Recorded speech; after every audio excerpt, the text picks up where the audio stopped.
Mic check. Mic check. 1, 2, 3. 1, 2, 3. What's up? What's going on, guys? I'm back. Yes, I am back. Welcome back to the Getting Older podcast. We are now in season 2. You know what I'm saying? Season 2. I'm excited to be back, guys. Listen, so I'm not going to hold you. I did not expect for this podcast to prolong as I thought it was going to be. I remember getting started in October and doing the first 10 episodes and realizing, wow, like, let's just see where it goes. And then I started going as I started going and hearing like the reception from so many people, and made me realize like, wow, like I actually have a voice and people that I put on to has voices too. And I realized I want to make sure that I'm using this platform for the right way, and the right reasons, So I'm excited for people to just, hear my story and hear the people that have coming on stories as well, And yeah, I'm excited. So first and foremost, thank you to Ankur and his team at Flexwork Productions. You guys are amazing, and I'm so excited for you guys to, see what we have coming up these next few episodes and so, okay? So furthermore, let's just get started, okay? I have 2 guests, and this is their first time ever being on a podcast in general. And they're really special to me because they literally know me since I was born. You know what I'm saying? So let me introduce you guys to them, okay? Some story sounds like fiction until you meet the people who live them. Today's guests are a brother and sister who grew up in the raw electric heart of Los Angeles, California. Raised in a Rasta family that owned the hottest nightclub between Sunset and Hollywood Boulevard. They were surrounded by celebrities, chaos, and the kind of nights that don't make it to the morning. You know what I'm saying? They survived a shootout in the middle of Hollywood. They stood inside OJ Simpson's house just 2 weeks before the murders that shocked the world. They went to school in Brentwood, shoulder to shoulder with kids of billionaires, while carrying the weight of a very different world at home. From Long Beach to Hollywood, from gunfire to graduation, they faced it all. They built a record label in Africa, they earned master's degrees, and somehow through every twist and turn, they came out wiser, stronger, and ready to speak their truth. I'm honored to call them my cousins. Please welcome Jahmaal and Deja to the Getting Older podcast. What's up, guys? What's going on, Cuzzo? What's up, Ivory? Thanks for having us. I'm excited for you guys to be on. How are we feeling? Good? Yeah, I'm feeling happy good, to be man. here. I'm definitely happy to be here. I love what you're doing, and I'm just happy to be a part of it. And I'm honored that you asked us to be here today. Yes, my season 2 exclusives, you know what I'm saying? So listen, it's so interesting because we've been talking about doing this for months now. Ever since I started the podcast in October, I kept saying, wow, like, as I like your story because, I've known them as I'm a little cousin, you know what I'm saying? So for me personally, like you guys are, because you're 36 and you are 34, turning 35 this year, and I'm 28. So I just kept saying to myself, like, as we got older, we started realizing, like, talking about, like, stories and the versions I never knew, especially with you two, you know what I'm saying? Because you guys are from California. You lived there your whole lives, So for me, I'm looking at your story like, wow, like, they are Hollywood, they're around celebrities and stuff like that. But in reality, it was a whole nother story that, I didn't really know, you know what I mean? So as I started talking to you guys about it, I said to myself, wow, like, I really want to understand exactly what you guys, are about. So, and I think the people will be interested too, because I have a lot of parallels, Yeah. So, Jahmaal, I'm going to start with you. You originally was born in Brooklyn, correct? Yes, I was born in Brooklyn. I don't really remember much about me being born, obviously. But yes, I was born in Brooklyn, and, we left Brooklyn when I was just a few months old to move to California, And that was pretty crazy, as you can imagine, My mother and my father met in New York, in Queens, at a club in Queens. And, it was the 70s, right? In the 80s and whatever that was in New York. Crazy times, you know what I mean? And anyway, so I was born out of that. And as far as I understand it, a bit about my parents, I guess I could talk about. Yeah. How they met. Like I said, they've always been into the party scene. So they met in a club in Queens. And they got together. And my father was a Rasta, right? Coming from Trinidad. Immigrating to New York City, right?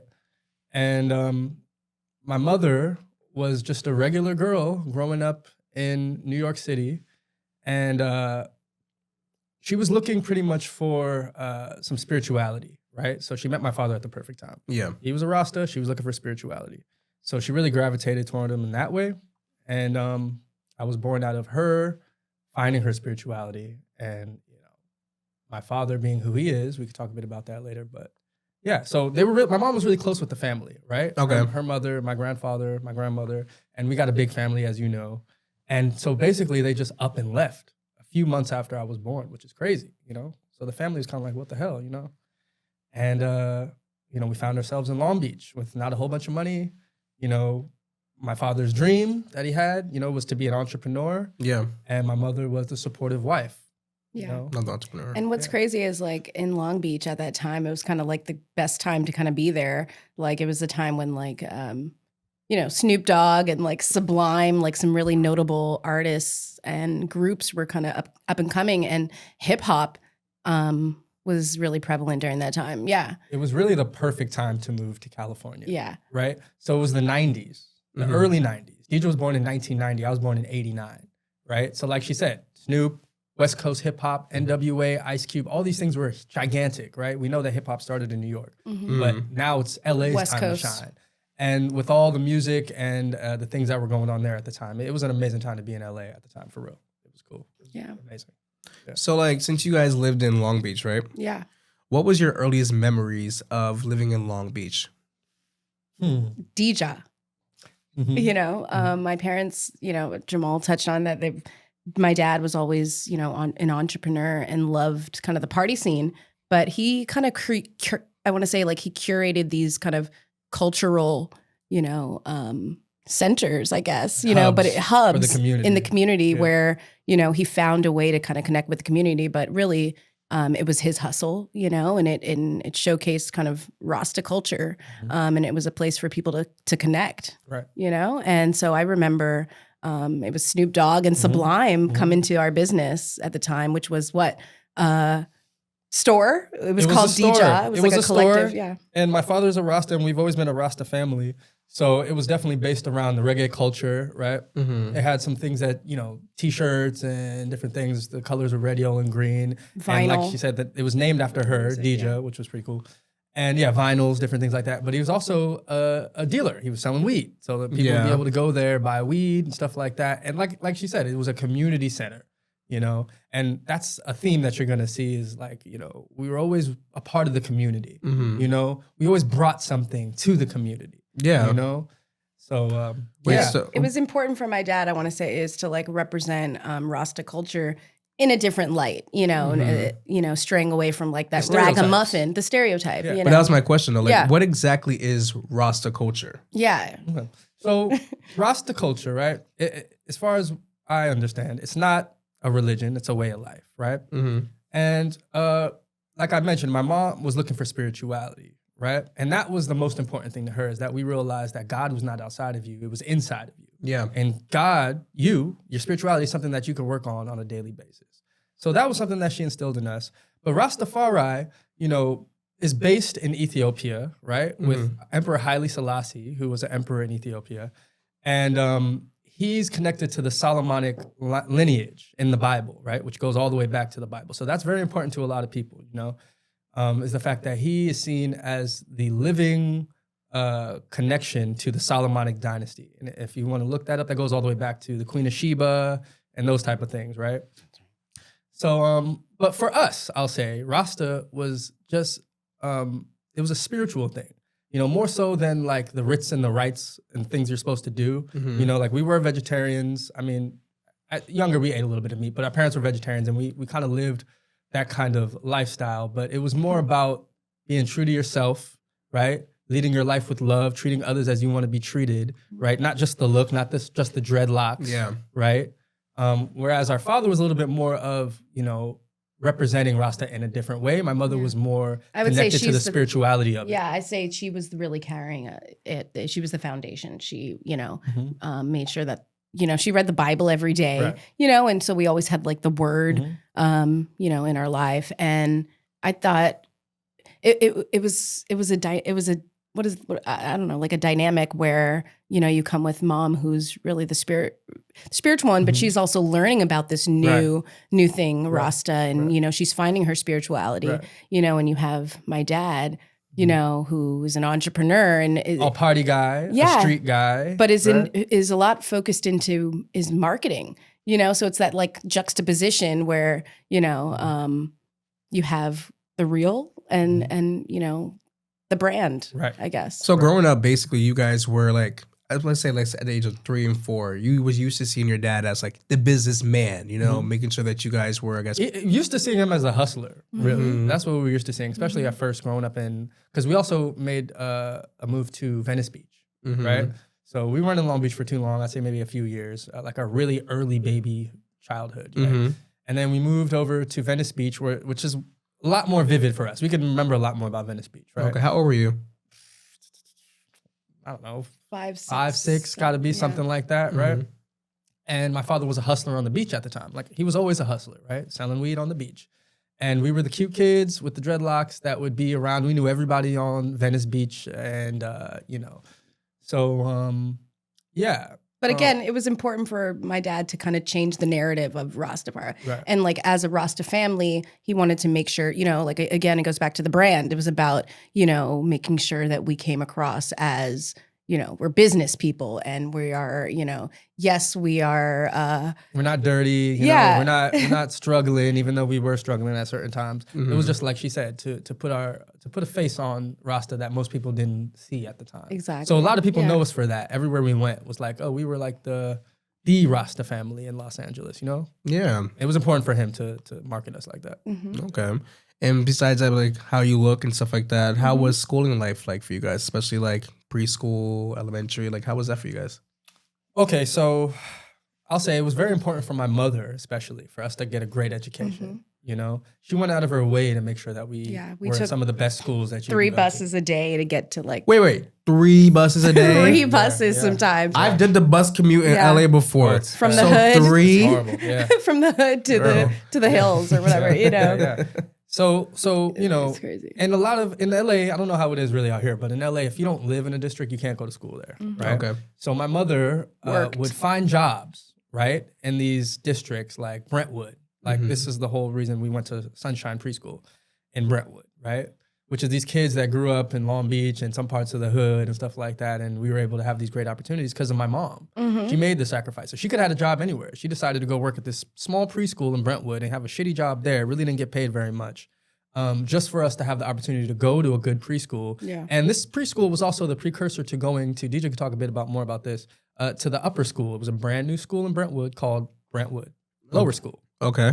Right? And there was an upper school too. And I would just want to add in that goes kind of back to, you know, my, you know, as far as like the branding versus, you know, getting the real tools to make sure that, you know, we're, you know, could be as awesome as we wanted to be, you know, or that we could be, was making sure that education wasn't a foundation, you know, and my mom strived to make sure that was even if we had to take accessible. 3 buses, even if she had to work a job she necessarily didn't really want to work, you know what I mean? She did what she had to do to make sure that we got a good education because she knew that would make a difference in the end. You know what I mean? Any means necessary, basically. Any means necessary. And so we were blessed. We were able to go to school at where she was working, which was Sunshine Preschool. Great school. And just so happened that they were building an amazing private school across the street, which was an extension of the upper school. And so they were looking for a bunch of new students to come, you know, to this new private school, K through 6th. And they looked right across the street. And of course, you know, you know, I feel like I was the token Black child in that class. You know, I was like one of like 2 children in that entire school who were Black. Wow. So, you know. And poor. And also not just Black, but poor, you know what I mean? And when you talk about like imposter syndrome or whatever, you know, I feel like I had like an identity crisis kind of growing up, you know, the lifestyle that we were living at home, but, you know, being in these like, you know, rich kind of lifestyle that circles. Yeah, that we became accustomed to eventually, you know, but it was, yeah. Was there any like issues with the other kids and you and stuff like that? So I can speak on that, right? So in Sunshine Preschool, we went to school with OJ.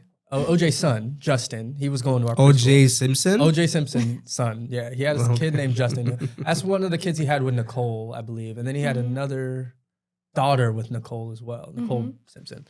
And so he was going to our preschool. That happened. And I just remember one thing I can remember about him, if I'm just being honest, is I remember my father always told me, don't touch your hat, right? And as in Rasta, you have your hat, it's your crown. You put your hair in there. You don't normally wear your hair down, right? Unless you feel comfortable, you know. So I had my crown on, and Justin, of all people, came up and pulled my crown off my head. And my father always told me, if anybody ever touched your crown, I have all right to just punch them, you know, defend myself and my honor, basically. Okay. So that's what I did. So as soon as he pulled my hat off, I just punched him in the face. I had no idea who this kid was, you know. And that was the thing. OJ came to the school like the next day, basically.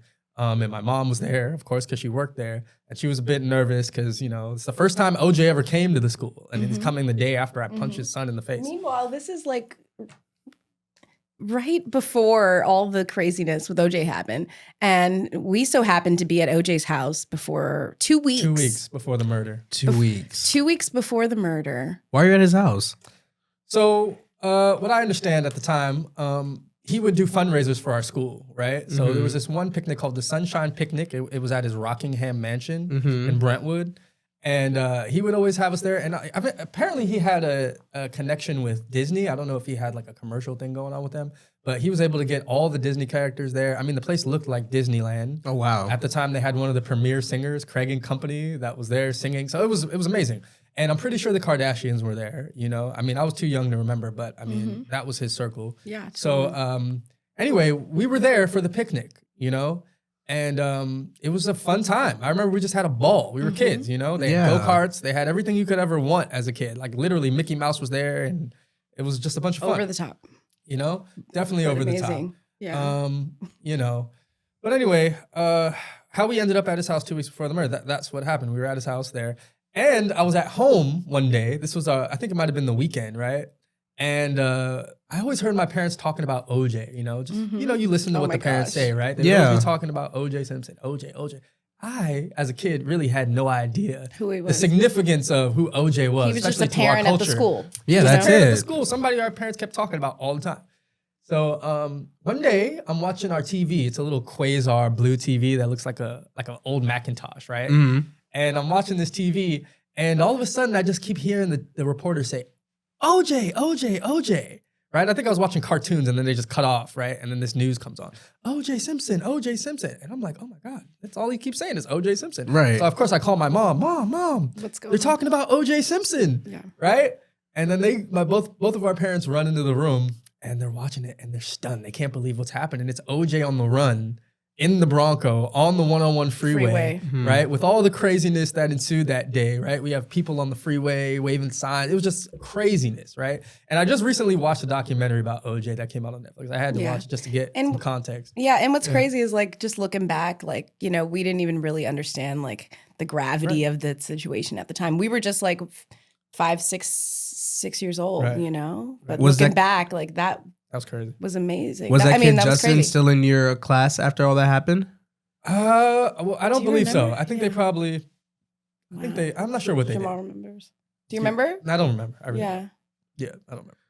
Okay, but besides that, I was also thinking to myself that as, you know, since your dad wants you guys to look your best and everything, he's an entrepreneur. And you guys are now around all these rich kids, going to schools with them. Yeah. So exactly what, because I've heard as a kid growing up, because I went to California a few times as a kid, me and my sister did. Yeah. And I remember like being 4 going to like his clubs. Oh, yeah. And not realizing like, at first I thought he had one club, but I found out that he had 2 clubs. Yeah. Can you break down like exactly like how did that all come to be with him? Absolutely. Okay. So Leimert Park, right? A diamond in the rough in the middle of the ghetto, right? Right in Crenshaw. Can equate it to like Harlem out here. Exactly. It was just like a black community of entrepreneurs, artists, cultural figures, musical people. You know, for me, I like to say it was the Black Sesame Street because we grew up there. And if you understand what Leimert Park was like back in the day. So many characters. So we're going to get to what happened. So basically, my father saw a need here. He saw a good community, and he said, "Hey, they got everything going on here except some kind of cool entertainment, right? They had the culture and everything else like that." And but there were they didn't, coffee shops, there were museums. There were places where people did stained glass art. There was a place called the World Stage where Billy Higgins, jazz live legend, jazz music, and another poet opened up this place to teach kids how to play and appreciate jazz music and stuff like that. Workshops and stuff. And there's also M&M Soul Food. But anyway, our father saw this as a great community. The Vision Theater as well. Big amazing theater. Place. Yep. And he saw this opportunity to do something here in this great community, right? Like I said, he always knew how to fill a need. Fill a need, right? And not only that, but to see a community and find a way to add something to it, right? And be a communication hub, but just a place people can meet, like a third space, basically. You know what I mean?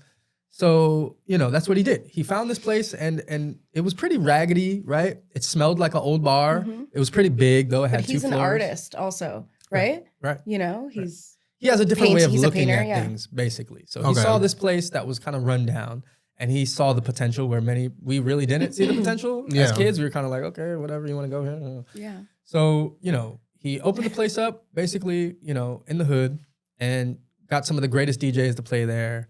And it was a success in a lot of ways, except the fact that we were still broke at the time. We weren't making very much money because remember, this business was in the hood, right? So even though this was a great community, it wasn't particularly a wealthy community, right? It was just people that were able to claim their stake and start their small business. And they were respected for that in the community, right? Yeah. But like I said, it wasn't very much wealth there. Exactly. So, we learned a lesson from that. Basically, he did was that the next place we're going to do this it's going to be some place to make some money. Yeah. So where do we go? Hollywood. Right. Makes sense. Straight from the hood to Hollywood. Right. Wait, how many times have you guys moved? Lots of times. Yeah. Over the time of our life, lots of times. I'd say maybe about 8, 9 times. Damn. During our young childhood. Yeah. I mean, because our father and our mother, they grew up that way, right? My father immigrated from Trinidad to Brooklyn, right? He has his own story. And then my mother, how they grew up with their parents, they were always used to moving too. They went from Texas, state to state to state and to with state. My dad with the entrepreneurial spirit, he was always looking for the next best thing, the next Right. opportunity, the next business. The next best community where he can, do his thing. Yeah. Right. What was your dad's mantra? Every fault is a fashion. Yeah, every fault is a fashion. He could see something that was maybe we don't see the potential in, and he can see how to make it into something amazing, extraordinary, Yeah. So he definitely had an eye for that, for sure. What were the club's names? So the first club in Leimert Park Shashamani. was called Club Shashamani, emphasis on Africa. And, we always put Africa in the forefront of most of the things we did because, like I said, we're Rasta, and that's how we grew up. There's a connection there with Africa. So it's called Shashamani, which fit the community perfectly there in Leimert Park.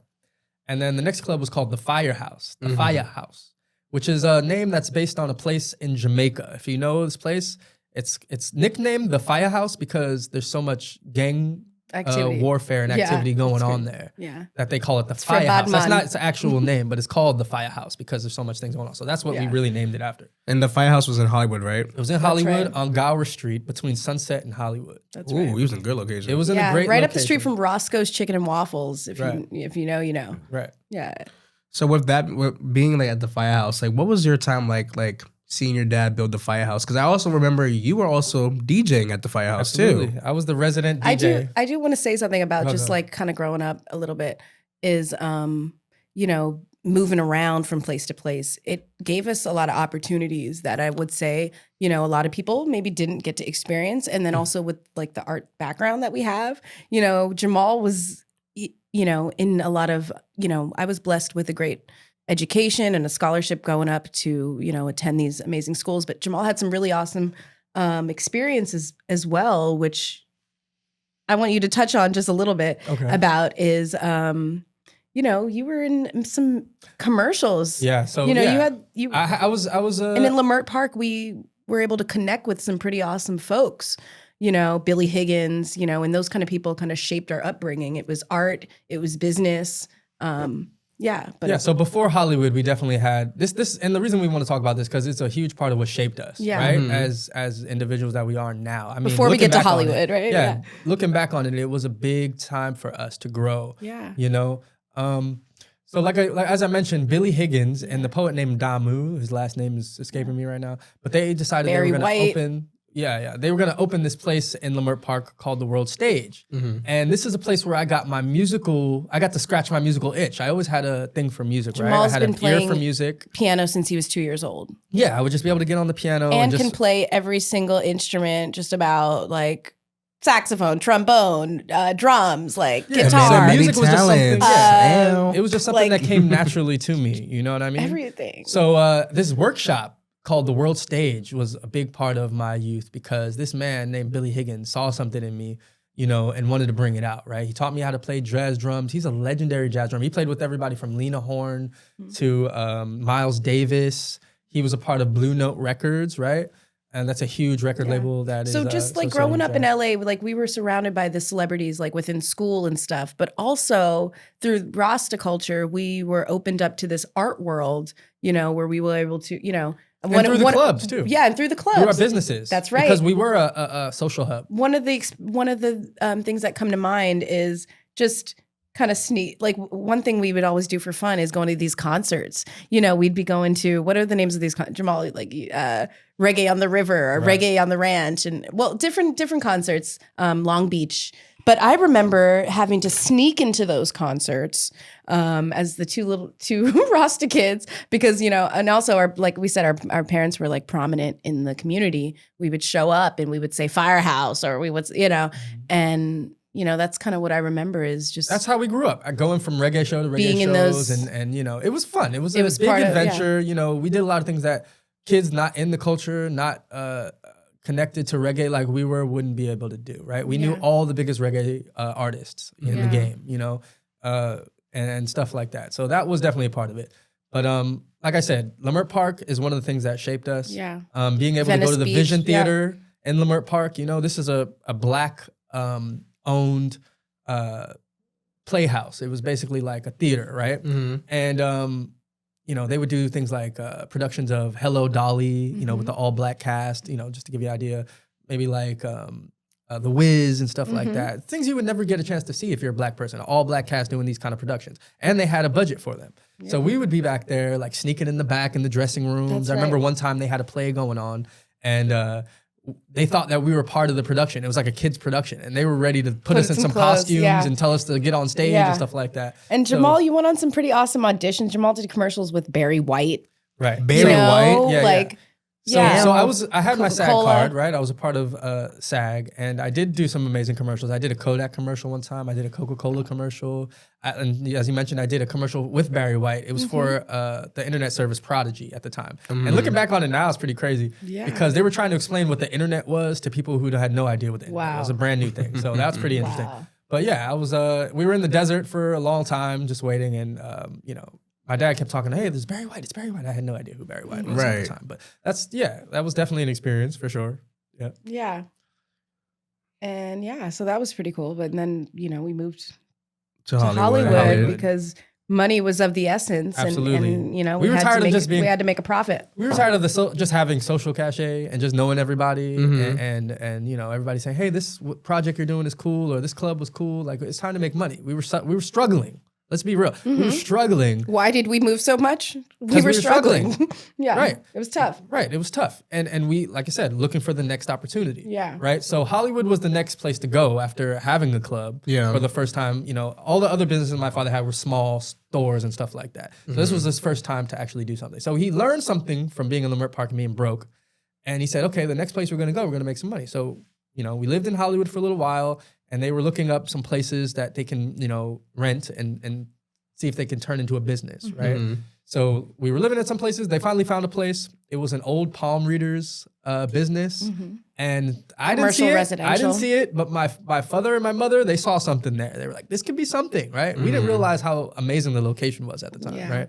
Like I said, I was on Gower Street between Hollywood and Sunset. It was 1606 Gower Street, and right now I think it's a cannabis dispensary. It is a dispensary. It's been a lot of things, you know. Yeah. I went by the way. I saw it. I was like, this is definitely different. You know what I mean? So I'd like to preface the Firehouse by saying this, right? It was a special place, right? Because there was nothing like it in Hollywood or anywhere, I think, really, before its time. You know, What year did the Firehouse open?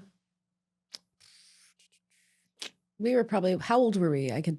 Yeah, we can go by that. Because I remember going to the like I said, I went to the 10, 12? Firehouse. Well, it was I open was for like 10 years. I was like about 4, I Okay. believe, Right. when I went to the Firehouse. Let's just say when I this. first went. It was open for about 9 years, right? Okay. And so we moved there when we were about, what? 10? 10, I would say, maybe Yeah. 11? I'd say 10. Something yeah. like that. Okay.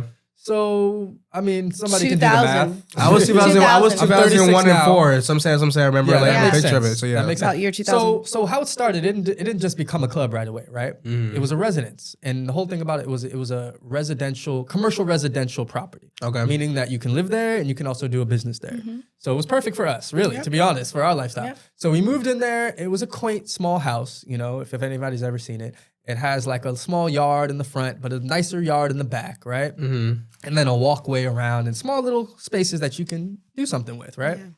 So My you know, dad, like with his artistic, he just jumped into eye, action, yeah. every fault is a fashion, turned this little little by little. place into right? like this Jamaican or Caribbean oasis, right? Right. You walk and it would look like a place that you would go to in the Caribbean, like in Jamaica. like a side street bar, shack type of bar, Yeah. but upscale vibes. You know what I Mm-hmm. mean? So he took all his artistic, know-how, and there was bamboo, there was like tiki statues, and his artwork that he would do. Bob And, Marley, I mean, the place was a Rastafari, yeah. place to be. Like it was just a place you wanted to be. It was Yeah. interesting. It was artistic. And people like to come there because it was like a family owned. And like you said, before it was a club, it was a restaurant.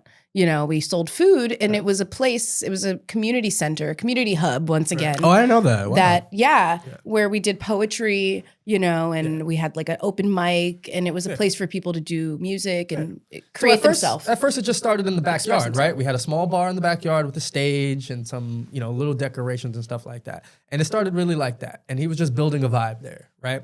Then eventually we moved out, right? Not too far down the street. And then we were able to open the whole place up to be the club. So now we got a DJ booth, we got another bar inside, we went crazy. Yeah. He went crazy. When- there. when And the- we helped him build When the the place too. backyard was expanding too much, like it was time for us to go. Right. Yeah, and what I wanted to say is, just kind of growing up, we were living in the club. Right. Let's be real. Right. We were living in the club, and that was tough. Just I How think- was that like living in the club? So we lived in both of the clubs. I mean, and there was actually most of the business we lived We lived had, in we it. Yeah. lived there. Yeah, Right? Because it's true. Let's be real. So that's the truth. So in Shashamani even, I remember there were times we were sleeping in a small room, basically a bathroom, while the club would be going on, adults everywhere. And we would just be hearing And the so that was vibe. the norm. We That have was normal lived for that us. for years, Right. where it was just loud music, and it was this is the norm. Mhm. Yeah, Wow. all hours of the night, and that was just it. So, okay. So Yeah. back to the Wait, club. because I remember I was saying earlier that you DJ'd. So how did that all stem? Because Yeah, that's again, what I you're a was gonna music get to. guy and stuff like that. So what And- age did you start actually getting into that? I would say about 15, maybe even 14. And so I want to just say on top of that is like everyone would think like you're 15, 16, 17, you're a DJ, like that's amazing. But to tell the real story, there was a lot that we had to kind of keep secret in a way. But that's what I Right? want to It's get like, into because yeah. I'm saying because I always remember, like I said, for me it's like I've heard like, oh yeah, Jamal's a DJ. That's what I'm It's saying. great Like, you have to secret. understand as a kid, Yeah. you hear that your cousins that live in Right. California, In like Hollywood. yo, like you're a DJ at Yeah. a club. Right, Yeah. I'm hearing the people. He's like, who did you meet when Hollywood. he was doing that at the Oh, time? my goodness. Well, while I was there, there I were so remember many people names. that You came told to the me, club. yeah. Hollywood. Drew Barrymore, Wu-Tang Clan, Keisha Cole. Bob the Marleys, Keisha T.I., Cole, Young T.I., Cheesy. Beanie Man. After, Bob Saget. yeah. Even just the people that don't have names. Some Yeah, of the yeah. movers and shakers in Hollywood. Some of Yeah. the biggest producers. Yeah.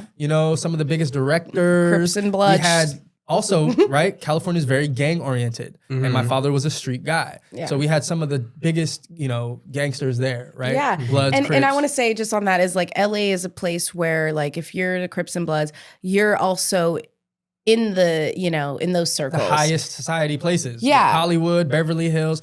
Gangbangers love, especially in LA. This is the thing that people don't get about LA. This is Yeah. like a lot of celebrities go there and get in trouble, especially rappers. They think they could just go to Beverly Hills. They think they could just go to Hollywood and they're gonna be safe, from the craziness that's going on. Right. Right. And that's just not it, right? Maybe in New York you can do that, but not in LA, because LA is connected. See, Crenshaw and the hood is connected to Hollywood in a way that, you know, New York is kind of separated with their communities, right? In a lot of ways. You can take literally one street from Crenshaw all the way To Hollywood. Yeah. It's very easy Accessible. to get there, right? Yeah. And this is why I look back on Big E's thing like, damn, he didn't know where he was. He didn't know how accessible he was. He thought maybe because he was in this nice part of town, he couldn't get touched. And me knowing now what I know now, it's like, damn, he was in the worst situation he could have ever been in. Yeah. But yeah, back to our story. Yeah, so I pretty much became the resident DJ right away, right? I was 14 years old, basically, and I learned how to DJ from a friend of mine around the corner. His name was Chad. He lived around the corner, and he was the first person that let me touch his turntables. Yeah. Right? He always told me, don't touch. But then there's one day he was like, okay, you know what, touch. And that was the beginning of me being a DJ. And right? you were badass. I was one of Not only was he a DJ, I was amazing. He was pretty freaking I was pretty good. awesome. I was pretty good. You know, people really, it wasn't just that I was cute or whatever. People dig the music. And I took what I did very seriously, right? I would go to the record store. My father taught me a lot about the old stuff. Shout out Amoeba Music. Right? Shout out Amoeba Music on Sunset. And some other record stores as well. But yeah, my father was really into the music, right? So he was always wanting to be a musician as well. And that's another part of our story. Like, we were very music oriented. Yeah. Right? So it was important for him to basically give me a crash course education in some of the, you know, classic music of, you know, and reggae, you know what I mean? From Alton Ellis to, you know, Glenn Washington, Mikey Spice, Horace Andy, you know, some of these amazing people, you know, besides just Bob Marley and Peter Tosh, you know, and I was able to, you know, do my own research as well. So like I said, I was a DJ at that time, and people always requested DJ Joss Stone was my name. There was another artist out at the time named Joss Stone. So I really didn't like having that name, but I didn't have a choice. Yeah. You know, I was my father's basically his protege, right? So yeah, I was there every Saturday from 2 o'clock in the morning to the wee hours in the morning, 8 o'clock, 9 o'clock in the morning. Wait, so it was an after hours? It was an after hours club, yes. Okay. And that's the thing. So it wasn't a completely legitimate club, right? Because in LA, you can't sell liquor after 2 o'clock in the morning. So most clubs close down. So we opened as soon as the other clubs closed down. And there were places in Hollywood, a few other after that hours. are after hours, but they weren't as It was a little cool. different. It wasn't a place that women could feel safe to come to. Prostitution. Right? Prostitution was there's going on. drugs. Open drug use, right? Yeah. At our club, you can smoke some herb, right? But you couldn't do coke, at least openly. You can go to the bathroom, maybe we wouldn't know about it. But, you know, and also it was family owned. ran, Yeah. right? My mother was behind the bar, my father ran the floor, and their son was the DJ, right? So people felt comfortable coming there, right? And also that kept things from happening. Other after hours would have all type of problems. You know, they would get robbed and all type of things. They would get extorted. That never happened with us because it was a family vibe, and people respected the fact that my father had his family there, and they felt safe. Women felt safe. Although there were gangsters there. Even though there were opposing gang members that used to be there on a daily basis, on the weekends, they would never start nothing. It was all love. Peace you can come and there, love, totally. smoke a joint, talk to some of the celebrities in Hollywood. You might be an upcoming artist. You might be in a room with somebody you never expected to be with, some of the best music producers, you know, some other big artists. And next thing you know, you got connections there. You might meet your future wife there, and you never would have met her if you weren't in these circles. You know what I'm saying? So it was that type of vibe. It was a very special place where people didn't want to start shit there. Yeah. You know what I mean? You came there, and if you didn't respect the vibe that the Firehouse had, your ass was going to get dragged the fuck out. Yeah. And get some lumps on your head, you know, by our volunteer security guards, you know, that were some of the baddest gangsters in LA. Totally. You know what I mean? So that's what it was, right? And it wasn't that my father was this amazing person, because if he didn't have if he didn't have us there, you know, the family vibe going on, he definitely would have got extorted, robbed, and all these type of things. You know, he's not that special, but it was because of the family element that was there. People had to respect it. You know, they just had to respect That's why we lasted so long there. Exactly. Yeah. So I can imagine like being in high school then, like having a club, right? Yeah, that was crazy. Like how is that like being in high school and knowing that, yo, I'm a DJ, you know what I'm saying? Yeah. Like, you know, isn't that It was cool? frustrating. Well, first of all, about high school is the first time that me and you really got to go to school together, you know, and that was like a growing experience So for us. before Yeah. going to high school, Yeah. we were always separated. DJ went to her amazing schools that she went to with some of the rich and famous, first of all, billionaires, some of the most powerful people in the world. Kids were going to that school. Arnold Schwarzenegger's kids, Jimmy Juxtaposed. Iovine, the head of Yeah. Interscope Records, kids Some were pretty going awesome there. folks, yeah. I mean, just to name some people, that's the kind of people, that we were around. She was around, really, because that's the school she went to. Yeah. But I was going to other schools, right? So we were always separated. And now, listening, my father would say, he thought we'd be a little too much together, right? Yeah. Which I think is kind of sad because... Why would you say that, though? What do you mean? Why, like you guys are too much together? Because we Looking we back, are a we- lot. looking back, we know, okay. yeah. I mean, even in high school, they called us power siblings. You know what I'm saying? Like, we kind of are a lot. When we get together, like, I don't think there's anything we cannot do or accomplish. You know what I'm saying? So I think he saw that early on. And even in a family dynamic, like if me and my sister had a stance, Yeah. it didn't matter what our parents really said. It didn't matter how they disciplined We were us. forced, like, yeah. We were forced. Yeah. You know what I mean? So we got to go to school together. That was Finally pretty in high great. school. We went to Yeah. Hamilton High School on Robinson Boulevard, down the street from Venice Beach, Yep. which was amazing. An arts And an artsy school, right? Some very prominent artists went there. I know one of the members of B2K, I think Amarion went there. And some other people went there too. If you know Hamilton High School, shout out to Hamilton High School. Yeah, shout out. to our people out there. Yeah. But yeah, it was the first time. So I was there for a year before DJ got there, and then my sister joined me a year later. We're a year apart. So it was an amazing experience because it was the first time because we kind of grew up sheltered, right? And this Rasta bubble, Yeah. right, with our family. Don't talk about this. We could never talk to anybody about our private life. Right? Like my father was selling weed. They smoked weed. We were also raised as like a unit. You know Right. what I mean? It was just the four of us. We didn't have anybody else. Our family was all on the East Coast. We were on Right? an island. We were separated. We were a little So we were family, very and it was just the tight-knit. four of us. We didn't have any outside. I want to say, I don't know. No social life. No outside of our social life. family. Exactly. We were, raised as a group. So then me and Jahmaal going to school together was The first time. first that time we like were we able- kind of got to break away from the unit Yeah. and kind be of our own people. see who we were like on our own, Right. which was pretty cool. Absolutely. So Absolutely. that was great. High school was a great experience, I feel like. Yeah. And like we're gonna talk about being owning a club, But having the biggest secret, like which is having this awesome club that in we can't tell Hollywood anybody about. that we can't even talk about. So you guys told nobody that you guys had a club? For a a long long time, time, we first did of it. all, it was not, legal. It's not legal, It's not right. a legal It's not thing. So, completely it's legitimate. not like, I mean, I hey, get that let's part, tell everybody yeah. at school we got But this also, club. the kids can't come anyway. They're underage. So, Yeah. I mean, it wasn't really, and our parents kept telling us, don't tell anybody, because it's a secret thing, right? Yeah. Yeah. Also, it was a place that was word of mouth, right? It wasn't a place like we were advertising on billboards. Exactly. Right? My father actually had to go out and build his clientele interaction by Yeah, interaction. and not right? anybody can walk up to the place And we weren't wanna just get in. inviting anybody there Yeah. to go there. He Yeah. was hand selecting the clientele that he wanted to go there. Mm-hmm. That's why when you went there, you'd meet the who's who of Hollywood because not just he was anybody. hand selecting the people that he wanted to go there over the They years. were and so that goes back to a little bit about like, being in high school, but our parents, maybe investing in the brand a little bit more. My dad per se is more, more so is investing in the cars and that to show, this is who we are. But it's also a part of, selling yourself. our brand, our club. Right. He had to go out there and look like $1 million. $1 million and go to these places and Even though we didn't in Beverly have Hills, two pennies Chateau to rub together Marmont, at the time. just so that he could bring those guys into and create this amazing And that's place. what LA is really about too. I know you Yeah. know, he was out there. It's about the all club. about what you look like. And because a lot of times if you don't look like something, you won't even get through the doors to meet the people that you need to meet to get where you need to go. Hello? You know what I'm saying?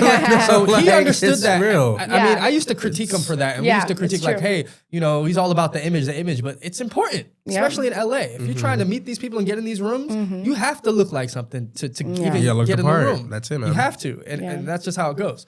And unfortunately, they have a lot of talented people that will never get in those rooms because they don't understand that. You know? Yeah. It's a thing now everybody understands. Now on Instagram, they got jets that you can rent that look like a jet. Cars Like and we were living everything. Instagram in real life. Right. Trying to portray this Back in the early lifestyle. 2000s. Right. Before So, yeah. IG. So yeah, going to the school with the Hollywood's biggest secret we couldn't talk about, was frustrating. I was DJing there every weekend, and I couldn't even tell people about the experiences I was having. But then eventually, it was too big of a secret to keep. I know. We're We had like, to tell dude, people. T.I. Yeah, dude. Freaking Drew. After the Vibe Awards, T.I. came over. I know, Beanie Man we came can't over keep to our it. crib after the Janet music video he did. Feel It Boy. Can you feel it, boy? You Yeah. can You feel can this feel this feeling feeling all all- around. He Literally came after that. in the same clothes. Right. that he was And then wearing he in did the another video. music video there. He came to our spot because where else are you going to go after you do the amazing freaking Our place video was the with place to Janet be. Jackson? Our You're place was the coming place. to Firehouse. the Firehouse for the Right. after Everybody party. knew that's the Come place on. you go. Everybody knew. And we happened to be at camp on Catalina Island. Shout out to Catalina Summer Arts Camp, Yeah, which definitely. was amazing. But that week we happened to be at camp. Well, Beanie Man Unfortunately. was at the club. Yeah, or So, fortunately, who knows? yeah, but So yeah, those you were the know. secrets. Like we had to keep it. You Yeah, know? so I can say one time we did eventually invite people to come to the club, right? It was a weekend. Wait, how old were you when you finally told? I mean, when we told, I don't know, it couldn't have been that long because it's a hard secret to keep, right? And we're in Yeah. high school, right? But This what, is- anybody believe you guys still saying like, No, oh, this I don't and think that? most of the people believed us. Because first of all, we couldn't. Where is it at? We can't tell you where it is. Right. Let me come. You can't come. You're too young. And So now they're just lying. Like literally, that's what they're Yeah, just of saying course. right we're now. already doing things that are kind of illegitimate. The worst thing you can do is bring underage people in there. Give the course. fucking LAPD a reason to go in there and lock everybody up, right? Right. So Yeah. that was a big thing. Yeah. Don't have we young kids in understood there. that for a long time. Yeah. Right. So, boom. So one day we said, nah, this is our opportunity. Our opportunity was every year our parents left to go to New York for Labor Day, the Labor Day parade, right? The big thing that was going on in Brooklyn, the West Indian Day Labor Day parade. So They you know, left their usually, cars, they left usually their- we'd be there doing nothing. But this year, they had BMWs. My father had a Z4 drop top BMW. My mother had a BMW. They had matching black BMW. Yeah. So those were just Parked- sitting in the parking let lot. let me just say, parked in the affordable housing parking lot that we were staying that we stayed at. 3 blocks away from the actual club, right? Right up the street from It's the our club. reality. You Living know. with a bunch of other Armenians who all had, so we fit right Equally in. They all nice had cars, Mercedes, you know, yeah. Ferraris, all of us living in affordable housing at the time. which Yo, was all pretty fam. easy, right? So we Listen, fit they right knew in. the hustle. They knew the Right, hustle. they had a 14-year-old kid driving a brand new Mercedes. Yeah. So that was that. Shout out to What was his name? Ardman? Ardman. It could be Ardman. Hey, yeah, he Ardman. was cool. You know who you are. Yeah. There were other people too. Shout out to the Armenians out there. For real real. hustlers immigrating and doing their thing, Yeah, for real. little But wait, so you guys Armenia. invited your friends to the club then? Yes. So our parents left. He left. They left. And we said, fuck this. We're not just going to sit around and do nothing, right? They left us some money. We had a bag full of weed. We said, okay, boom. We got the cars. We got the car. You left the car keys? You left the car keys. So we said, okay, we're going to take a ride. So we took a ride out. First we had a day out, right? We went to Malibu. We picked up our friend who lived in the neighborhood. Shout out to Karina. Karina. Shout out. She was dope. Yeah. She also went to our high school and she lived around the corner from us. Yeah. So we hopped in my mom's car, not my father's car, because his car is way too Flashy. easy to spot. He's got red leather seats and we didn't want Z4. anybody telling our parents that we were out. stealing Yeah. the car. Yeah. So boom. So we hit Malibu, right? DJ was the GPS because I wasn't good with directions. We drove out there and, we're on the PCH. We pass Brentwood. Right, we end up in Brentwood, DJ's old stomping grounds, where we went to Sunshine Preschool and we're at OJ's house and all that. Yep. And With Karina. now we're seeing the upper school. So all the kids had graduated from the first school that she had went to, and now they're in the high school. Yeah. So DJ was like a little nervous, like, should we go there? And I'm like, dude, fuck yeah, we're Let's going go. there. Yeah, let's So we roll pull up. up. Everybody's got amazing cars there, right? And they happen to have a football game going on. Yeah. So literally everybody we went to, DJ went to school with in the lower school, they're all there having a football game and cheering on. So that was going on. Yeah. So we walk into the football game, and as soon as we walk in, we don't even have a chance to get our bearings, right? All we hear is this loud voice, Deja, Deja, Deja, Deja, Deja, right? And everybody felt like turned their head to see who this person was talking or screaming to, Yeah. right? Right. Happened Turned to out- be Maria Shriver, Catherine Schwarzenegger's mom. Arnold Schwarzenegger's wife, and also Yeah. the niece of John F. Kennedy, Okay. right? Well, just shouted me out and welcomed me with open arms. Haven't seen them in years. From the lower school. Since lower school. So, it was, How are you doing, Deja? How Yeah. have you been? Is this your brother? Yeah. Who's this girl who's here with you? She's on the middle of the field. Everybody's so watching us cool. like, what is going on? yeah. And then she invites you, right, to Party, a party yeah. that's going on or whatever. And that was it. So that was cool. But that was, yeah. So that was that day. So Just to wait, give you some side preview. note, I just want to say my parents found out that we stole the car because you changed the stations, the preset radio guy. stations, so that the 1, 2, and 3 Yeah, that were was how they like caught some us. other state. My Can you mom imagine knew. always? That's how they got us. Oh my thought my god, mom was Jahmaal cool, just but she needed definitely everything didn't. perfect, like Yeah, for sure. all set. So anyway, back to the story. They left and we took the car. Not only that, we said, yo, they're gone. This is our opportunity to bring our friends over to the club. This is the first time so we actually picked get a to bring them. select few of like 5 Maybe it was 5, but then about eventually 5, 6, a bunch 7, of kids 8, started 9, showing 10, up. about 10 folks. They told other people found out. But also, the clientele that would normally come there was there, also there too. My parents had so told them you're that they wouldn't be regulars. there. So there were regulars that were there at the door. Some of them I said you can't come in. Others, like some people I know, DJ Spinach, shout out DJ Spinach, shout out Levi, DJ Levi, and Digital International. They were there. And I just said, hey, don't tell our parents, we're doing something. Right. That's pretty cool. We never got to do this. And they were cool about it. Yeah. So, they never found out about it until we got older and told them. So, kids Until were in the bar that's drinking. true. And they were paying for drinks, kids were paying for drinks. Yeah. We made some money that night, and then we bought some pizzas. Yeah. Right? We had pizzas there. Turned it We were over, chilling. yeah. It was an amazing night. I'm so glad that we did that, right? Because otherwise we would have had a club and we would have never had this chance. And everyone would have thought we were lying. We're like, this is real. Like, this place is awesome, right? Shout out to everybody that went to the Firehouse that night. Yeah. That was an amazing night, and it was a special night because it'll never happen again. Exactly. Now, so your dad said you had the club for 9 years, right? Yeah. So in 9 years, because I've been to a lot of different clubs in LA, Yeah. there's always some crazy shit that happens. Absolutely. Yeah. So exactly what was the craziest thing you guys ever witnessed at the Man, Firehouse? there's so many stories. Like the one that takes it all. So many stories. Okay, so I guess you want to talk about the time when the cops came to the club and there was gunshots on the outside. Yeah. So usually we get to the club at 2:00 or a little bit earlier, right? Because we don't want a huge crowd to develop outside the club, right? So so this time we were late. So our worst nightmare happened. There was a whole bunch of people outside the club, right, waiting for us, right? And I think my parents were coming from another club. So like I said, we were late. So we showed up at the club maybe about 3:00, right? And there's this huge crowd outside. Yeah. Right. I actually got there a little earlier because my parents were coming from somewhere. They said, Jahmaal, go to the club, set it up, turn the lights on, clean it up, do what you got to do for the people to come in. And when we get there, we'll open the doors. So I'm there. And like I said, there's a whole bunch of people outside waiting to get in the club. It's 2:00. So all the clubs have already closed. People have been drinking all night. Right. And as I mentioned, the kind of people that used to come to our club, gang members, these type of people. Right. It was also some of the greatest people in LA, but also you have some unsavory characters as well. So they were all mixed in together there outside the club. And I guess what happened while I was inside, a fight broke out, I don't really know because I was in the club. But from what I could hear, From the outside. I heard a commotion going on. There was a fight. There was some screams and shouts. Then all of a sudden I heard some gunshots. Right? I guess maybe somebody was getting beat up and then they shot the gun because maybe something like that. Because like I told you, we would have rival gang members come into the club. And I think that's probably what happened. Yeah. Was we had rival gang members and a situation happened they were- outside. And maybe they were overcome by the other people and they felt like they had to shoot their gun. Nobody got shot that night. They were shooting in the air just to clear the space. Yeah. Right? So like I said, I was indoors, thank God, out of harm's way.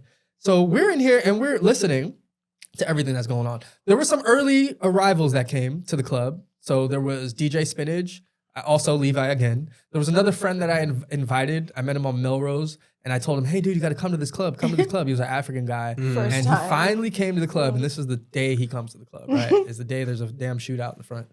So boom, there's a shootout. So we're in the club chilling, right? We're like, okay, the commotion's outside, right? We hear all the police come in all of a sudden. Of course, it's LA. It's in Hollywood. So the police were on this thing like white on rice, right? We heard helicopters. Like you could just tell. I couldn't really see. We were peeking out the window and the blinds. Excuse me. But from what you can hear, you could tell it was a lot going on, right? So, but we're inside. We're cool, right? Yeah. We're just waiting it out. Hopefully it'll all, blow Fizzle over. over, yeah. But that's not what happened. So they were out there for a long time. I guess they were investigating people while I was indoors with everybody. We were trying to stay calm and cool. But we had a security guard who used to like to get drunk at the club. That was his big problem. Shout out to Bonafide. Oh. Bonafide. Bonafide. Jeez Louise, a.k.a. Jeez Louise. You know Him who you too. are, brother. Him We too. love you, but I got to keep it real. He was getting drunk behind the bar, and he was very nervous, right? I guess a lot of people didn't have papers to be there. It wasn't just him. Other people were nervous too. They didn't have the green card. So, and maybe other legal situations that might have been going on in their life. So they were always kind of scared, right? So, but anyway, Bonafide goes outside to see what's going on. While we're all indoors, everybody's trying to stay quiet, trying to stay out of the situation. Does he open the He door? opened the door and went out to the gate and peeped out to see what the commotion God. was. And then I guess a flashlight flashed in his face, and then he just runs back inside. No. So you can imagine what that must look like to hundreds of LAPD and SWAT teams and the helicopter that happened to be shining the light down on the crime scene. First of all, they weren't the focus wasn't even on the it club. was not. They didn't even know we had a It club. was on whatever the scene was happening outside. Right. Right. There was no If you connection. know the Firehouse, if you've ever been there, if you go there today, you can kind of tell that it almost looks abandoned, especially at 2:00 in the morning. Yeah. Right? There's a lot of branches. That's the way we want to Because keep you had it. like a hut Very private. vibe, you know, something like outside of it, right? Totally. A lot of greenery. A lot It of looked like- greenery, a big black gate, and then we had like another screen to block. So you really couldn't see. It was very exclusive. So the police probably had no idea. It's a single little house. Everything else around the block is closed. So it didn't look like anything was happening. So that's where we were just cooling in the club. Yeah. A bona fide, like I said, drunk, goes outside. Sorry, I have to name you out. I don't want to shout you out like that, but dude, he went out there and, you know, now the attention is on us. And then why do you run back inside? Yeah. But that's the sus part. I'm saying, if I see my security guard there, Bro. I'm like, ooh, what's going on? Bro, That's so now, how it but feels. think about how it looks to the police. So he's running back inside and he's panicked now. And I'm like, what the fuck is going on? Because we're chilling, smoking and stuff. Yeah. And he's like, dude, the police. And I'm like, what the fuck did you do, Bonafide? What the fuck did you do? Like, what happened? You know the rules, bro. You know how we try to keep shit low key. Yeah. So he's like, man, the police. So now I'm like, Bonafide, get your motherfucking ass in the room. Go sit down in the room. And it's crazy because I was the youngest person in the club. Yeah. Right? There were all these grown folks. Most But experienced. they're all scared. Yeah. Right? And for some reason, you know, my back is against the wall. I'm the youngest person there, but it's our club. It's our bread and butter, right? That's on the line. And my life, Yeah. too. Yeah. So And you were there and mom and dad weren't there. they weren't there because, as I explained, they were late. Yeah. So listen, I took the cash out the cash drawer, which was a good amount of money. I hid that in a studio that we had, a private studio in the club.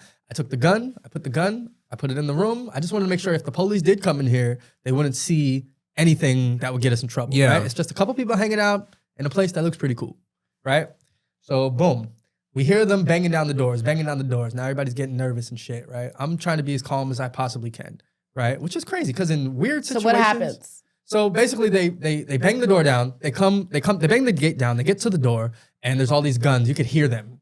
You know, you can hear them cocking Yeah. guns. Like, And What so is what did this? you say at the window? At the So door. I'm at I the remember you door. were like, I'm at the door, and nobody else wants to open the door. There's all these grown-ups. I'm the only one. I'm the youngest one, and I'm here having a conversation with the police through the door, right? this is before Please. like, you know, all this, you know, when, you know, it was prevalent when all the black folks were getting Shot, shot killed. down by these police. So Jahmaal I'm was scared.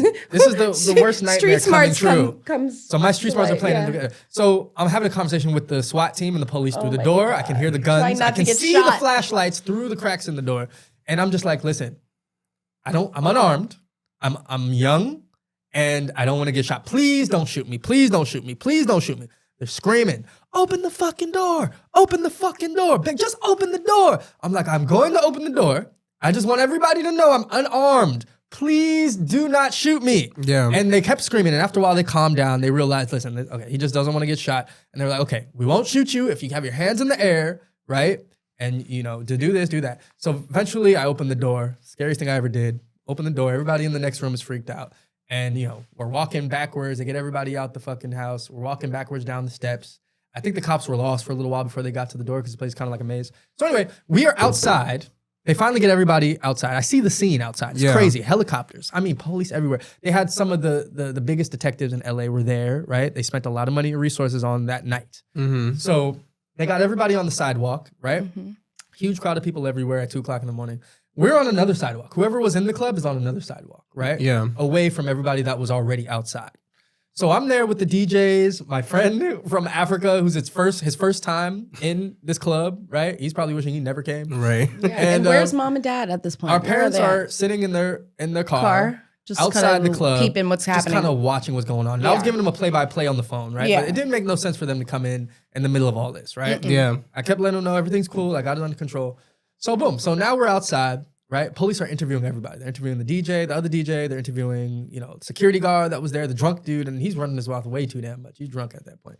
And then eventually they get to and your me. new friend who you invited from Melrose, My new friend to who's come shitting a see brick. the club for the first time. Right. You know, welcome. Everybody's tripping out, Yeah. right? And I'm the only one who's not tripping out because I really don't have anything to lose. I'm young. I'm underage. What are they gonna do? Take me to jail? Like, right? So basically, they're interviewing everybody, right? There's another girl who I've never seen before. She wasn't in the club with us. She happened to be sitting right next to me. I'm like, I didn't know who she was, but at the time, it didn't register. Yeah. So the police are interviewing me. They take me away from the group of people that they had been interviewing that were in the club with me. And this cop, he's Asian. He's an Asian guy. And he's just talking to me. He's like, hey, man, what's going on? I just want to know what's going on. He's playing good cop. And I'm like, dude, I have no idea what's going on. I don't know what happened. I heard some shots, but I don't know what happened. And he's just talking to me. And I'm like, dude, he's like, somebody's saying that you're the owner of the club. And I'm like, what are you talking about? Dude, I'm 17 years old. I said, I just sneak into the club. I'm not even old enough to get into the club. Come here. I just come here happy to be drink here. and have a smoke and listen to the music sometimes. I don't know what the hell, who told you I'm the owner of the club? Yeah. I'm not the owner of the club anyway. So anyway, he's talking to me for a little while. Then he realized I'm no threat, right? So then what do? He lets you go. He takes my handcuffs off and he lets me go. And at this point, I'm just happy to be out of handcuffs. And I'm happy that everything's okay. Nobody got hurt. Yep. So I'm just going home. We live a couple blocks down the street. You don't look back. You just I keep don't look walking. back at anybody I was with, right? Because I'm just happy to be gone. And I know I got to get home. My family's waiting for me at home. My sister, my mother, my father. Yeah. So I walk straight home. But I have no idea how suspicious this looks to everybody watching, right? And like I told you, there was another girl The there. owner of the club, it just is walking away. And What's people happening, had already you know? thought, because we were having a club so long with no problems from the police, and even though police had been coming there, I'm sure there were undercovers that used to come there, smoke weed, and drink shit like that. Right. They had already suspected that we had some type of situation going on with the LAPD.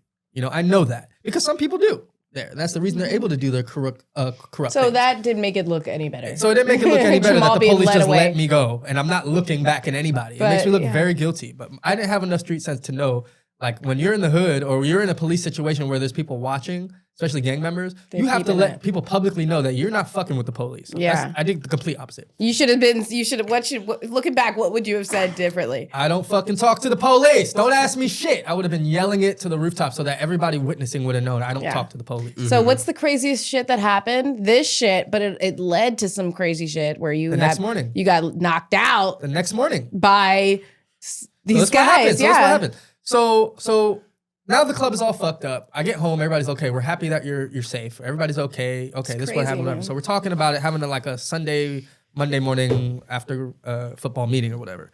And they're like, hey, the club is completely open because the police beat the door down. You got to go back, Jahmaal, and close the doors. Yeah. And lock it up, right? Because they're probably looking for my father. That's probably why he didn't go, right? They're actually looking for the owner of the club. So, okay, I'm a little freaked out, but I take my sister and we go, I think we get some donuts and some coffee and we're on our way. We get to the club. It was open. We closed the gate. Nothing was too bad. Chilling. Okay, that's cool. So we start walking back home. And then all of a sudden, we're on Hollywood Boulevard on our way back home. And then I start to see this one car that keeps circling us, right? Nothing's registering. I see one girl and I see another guy in the car. Now I realize the girl that was driving the car was the girl that was sitting down just directly next to me while we were all handcuffed on the sidewalk outside the club after the shooting. Oh, okay. Right? So what I'm realizing is that she was basically the lookout for whatever gang that she was with. And she was a friend to the guy who had shot the gun. In hindsight, I know this. But at the time, I did not. So they're circling the corner and they're looking at me and my sister and they're kind of like eyeing us. Eventually, this dude jumps out the car. And I'm just like, what the fuck? And he comes up to me, confronts me. Hey, what the fuck, dude? What the fuck did you say to the police?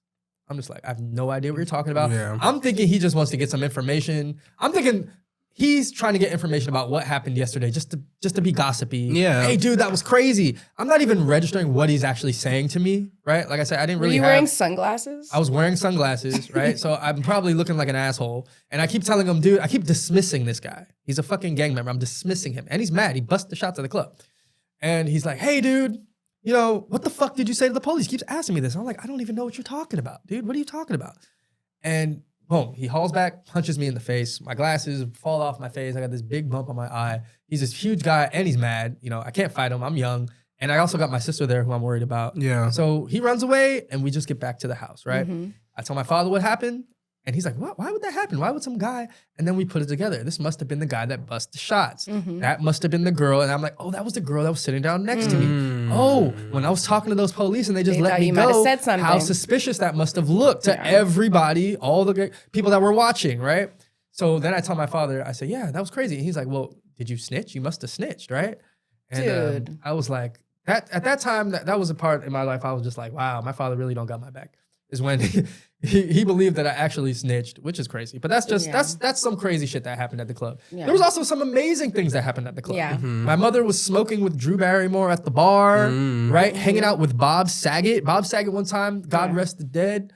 God bless that man. He came to the Firehouse in a limousine full of models. Nobody was over the age of 25, right? This guy's an older guy. This is the dad of Full House. If Danny anybody knows the Tanner. show. Yeah. And he was there. He was ordering bottles off the bar. He went into the Yeah. room by himself with all these models, and he's just Yeah. chilling. He's having a great time, dude. This is Bob Saget. Yeah. America's Funniest Home Videos. He's America's dad, right? Yeah. And that was fucking cool. Yeah, at the Also, Firehouse, chilling. Yeah, as I mentioned, we had Wu-Tang Clan that would come there pretty much on a regular basis. Some of those members, I can't remember who they were. Shout out to Fat Lip from Far Side Group. If anybody knows who they are, old school hip hop group. Drop. I'm so sorry, dude. He's still mad at me till this day. We went to a show of his the other day. And in Recently, Brooklyn. at the and Brooklyn I'm Ballroom. asking him, I'm like, dude, you remember the Firehouse? He's He like, remembered yeah. you. He remembered me. And I'm asking, like, where's the after hour? I mean, where's the after party? And he's just like, dude, do you remember what happened? You remember Stacy or you remember Sarah? Whatever the girl's Jahmaal name was was. like I was 16 years old dude. at He the brought club. a girl there, right? Mhm. Fat Lip. If anybody knows Fat Lip, he's got his own amazing story. Fat Lip is this prolific rapper. He came up in the group Far Side. But anyway, not to get off track. I ended up dancing with his girlfriend at the time, who was a stripper.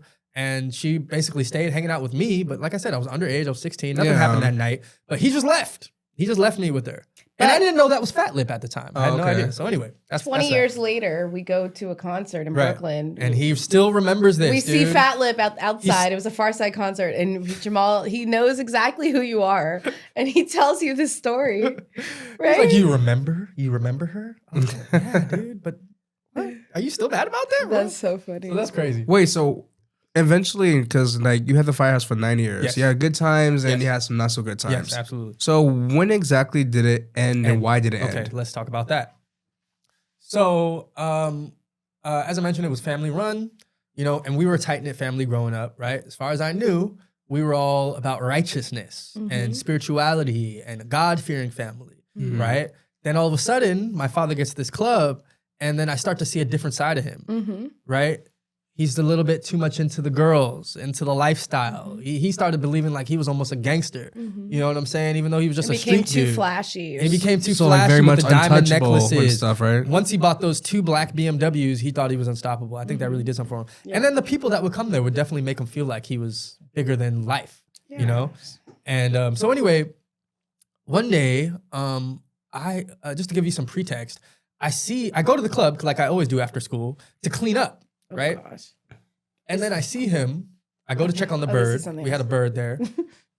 And basically, I see my father cheating with another girl in the next room. I see it.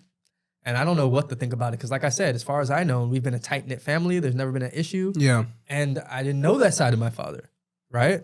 So my mind is blown. I don't know what to think. I go back home. For a long time, I don't tell anybody. Not even my sister, who I was very close with. So that was really hard. Then eventually, it was too big of a secret to keep. I told my sister one day, and she had a reaction. What the fuck? That's crazy, right? And fast forward to a couple weeks later. Me and my sister have this information we never tell my mother, Yeah. right? Because what I saw in the club was this girl, and the way my father did it, he had this girl there drinking at the bar with my mom. She would get in the club for free. They were actually best friends. They were pretty good friends, Get the fuck out of here. dude. And so that was a situation that was happening. My father was very open with it, and my mother had no idea. She never thought that he would ever do something like that. The way he was playing it Yeah. was keeping everybody in the dark, but I knew. Yeah. And my but you sister knew. knew. Yeah. So what I thought was, because my mother was so friendly with the girl, that she had known what was going on. So I'm thinking, damn, my parents are breaking up and they're not telling us. Yeah. We come from a thing where if you have a question about anything in life, we'll tell you the truth. Yeah. If you want to know about this subject, that subject, even though it's an adult subject, we'll tell you whatever you want to know. Yeah. Because we're very truthful. So now all of a sudden I'm seeing, All this looking to shit. me like they're breaking up and they're okay with it, but nobody's talking to us about it. Yeah. That's what it seemed like to me at the time. Because like I said, my father was so open with his cheating. Yeah. So boom. So now, one day the club is open, right? And I wasn't there. I don't know what was going on. Maybe it was just a day I didn't go. I didn't go all the time, most of the time. But this was one day I happened not to go to the club. And he didn't come back. So usually he would come back like 7 in the morning, 6 in the morning. Yeah. He didn't come back that night. So we're a little worried now. Like anything can happen there. Yeah. What happened? So we're calling the hospitals, eventually we call the police station. And we ask, hey, well, police, what happened? Yes, your father is here. Yes, he's here. We have him here. So we're kind of happy. But now what happened? Is he okay? Did he get shot? Did he shoot somebody? Did something go down? Did he get robbed? What happened? So he's saying, the cop is saying, we can't tell you over the phone. We're not allowed to tell you that information. But we can tell you the tank that he's locked up in, the type of people that get locked up there are people that do grape. I don't want to say the word, right? I don't want to this But episode. yeah. Sexual assault, SA, right? Those type of things. And we weren't really understanding because we never suspected that our father would ever do something like that. But he kept saying it. Because we were like, well, what's he there for? Can't you give us an idea, please? He's like, yeah, I could can't be tell you. sensitive. Yeah. But the thing I can say, the tank he's locked up in is the kind of place where people get locked up for grape, for SA. He kept saying that. But like I said, we never, in our wildest dreams, would have thought that he would have got locked up for that. Looking back now, I know Makes a bit sense. different, knowing what I know. Yeah. So anyway, that happened. So I don't know how we found out that happened, but long story short, some girl keeps calling his phone. He had about 2 phones, 3 phones. My mom's got the phone at the house. This girl keeps calling.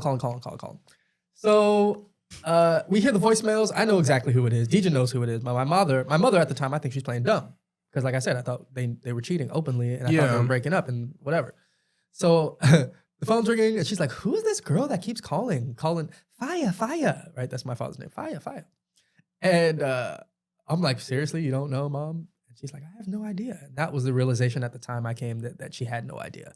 And that, damn, this is really sadder than I thought. But really, it was the beginning of The we breakup saw of our family breaking apart right there. Right. It was the end of our business. The It end was of- the end of our family. It was the end of everything. the That we had known, our whole spirituality, world at the time. that we held so high, Right. and it was like our world kind of coming to a crash. That's exactly what But happened. yeah, we had to come to terms with It was a reality. very difficult time. Yeah. And then my father, who I looked at as somebody else, it was a difficult time. Yeah. So anyway, he eventually comes home and then we have an argument. My mother's like, who's this bitch that's calling the phone?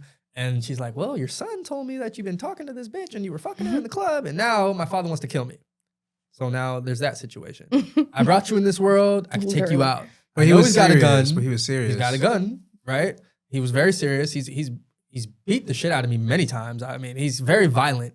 So, he's the type of dude to walk in your room, pick up a guitar and beat you with it. You know what I'm saying? Like, Type of or dude. scream at you for 3 hours and you're standing up getting double vision because you're so traumatized. And anyway, that was him. And so, where was I?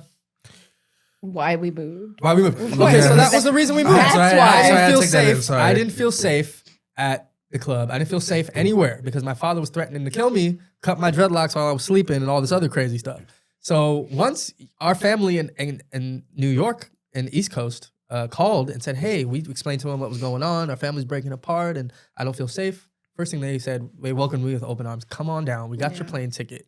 Just come. And we had already been visiting every year in the summer, which is when you remembered us, right? Because I always saw you guys once a year growing up. Right. You know what I'm saying? Right. And that's what I was saying is that's what I'm saying. Like hearing this is like, because again, like I knew like as a kid, I think I was 11 or 12. I'm gonna say by the time you guys like moved to Jersey. Yeah. And I remember like you came first, then DJ came because you was in college at the time, correct? Yeah.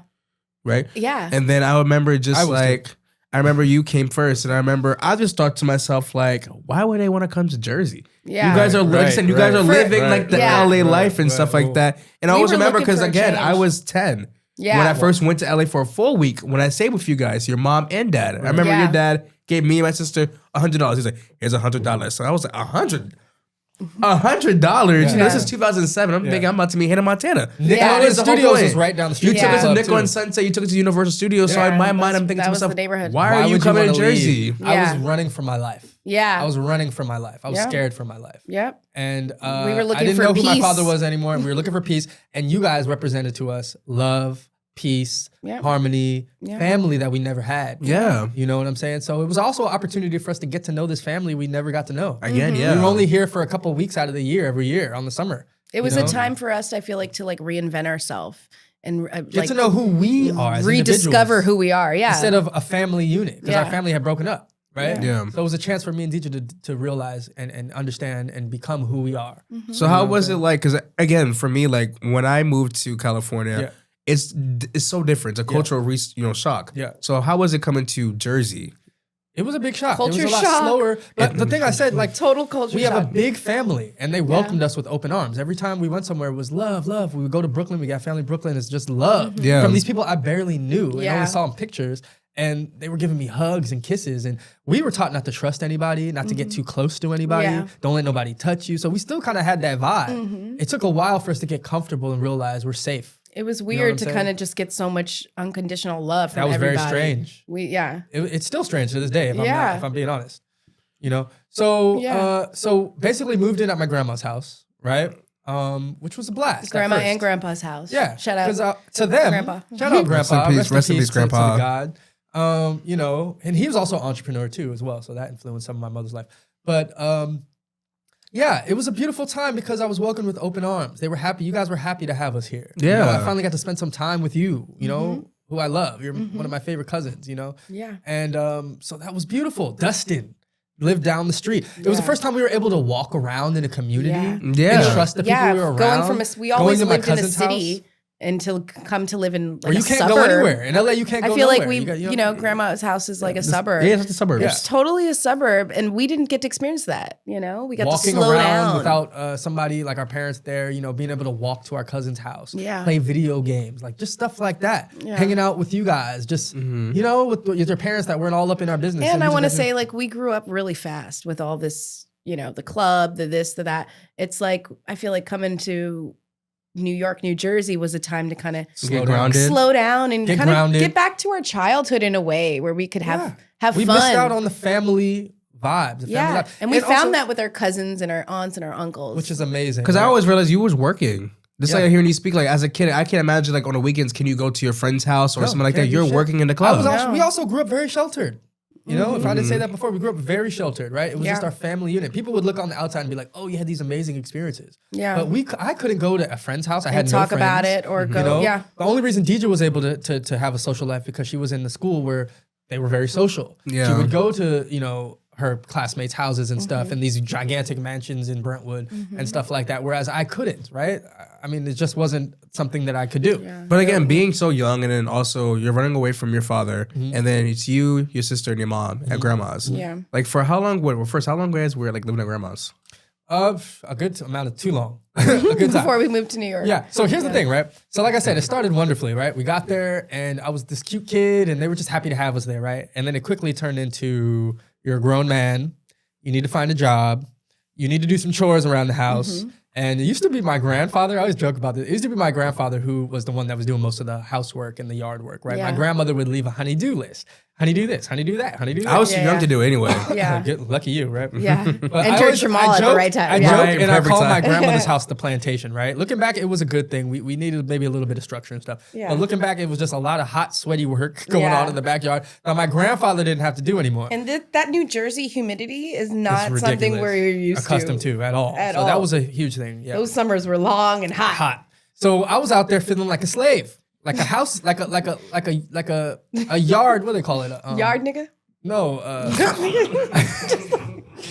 a house nigga. My grandfather was the house nigga, and I was the field nigga. Okay, that's how there I you go. felt. That's how I felt after a while. Even though maybe it wasn't really like that, but doing grueling work, right? Sorry. Doing grueling work. I remember there was this one night, right? I was doing all this yard work. Yeah. And all of a sudden, these people never come over. Our family members, Aunt Kathy and Uncle Wade, dignified Wade, right, who came to the backyard. I'm literally in the backyard. I don't know if I was painting the goddamn back porch or something. I'm in the backyard singing slave hymns. Literally, like I'm like Go ahead. I have submitted Give my us a life. taste. What was it? A change is gonna come, and I know it won't be long. And now they're walking in on me, right? Our family members, they thinking I'm having a great life back here, and they're like, "We don't know what the fuck is going on with you back here, but where's your grandmother?" Right?